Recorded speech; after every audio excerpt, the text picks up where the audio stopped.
আমার কিছু কথা লিখেছেন ও কণ্ঠ দিয়েছেন মোহাম্মদ জাহাঙ্গীর আলম, উপপরিচালক, বাংলাদেশ পাবলিক সার্ভিস কমিশন।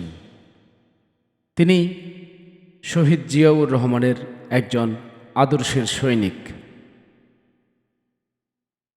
আমার কিছু কথা। ও আমার কৃষক ভাই, ও আমার জেলে ভাই, ও আমার তাঁতি ভাই, ও আমার কামার কুমার ভাই, ও আমার ভ্যান চালক ভাই, ও আমার রিক্সা চালক ভাই, ও আমার পান দোকানদার ভাই, ও আমার ব্যবসায়িক ভাই, ও আমার সাংবাদিক ভাই, ও আমার পেশাজীবী ভাই, ও আমার ভিখারি ভাই, ও আমার দেশের ভাই। শহীদ জিয়ার একমাত্র সন্তান আমি তারেক রহমান আপনাদের কিছু কথা বলে যেতে চাই। আমার বাবা মায়ের আদর্শে চলতে চাই, তাদের মতো দেশের জন্য কাজ করে যেতে চাই। আসছে ত্রয়োদশ জাতীয় নির্বাচন, সবাই আমার পাশে থাকবেন ভাই।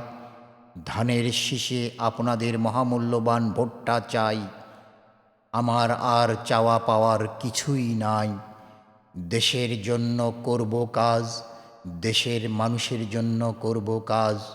গরিব দুঃখীদের পাশে দাঁড়াবো, অসহায়দের পাশে দাঁড়াবো, সুবিধা বঞ্চিতদের পাশে দাঁড়াবো, অসহায় মা বোনদের পাশে দাঁড়াবো, বয়স্কদের পাশে দাঁড়াবো, প্রতিবন্ধীদের পাশে দাঁড়াবো, ছিন্নমূল মানুষের পাশে দাঁড়াবো।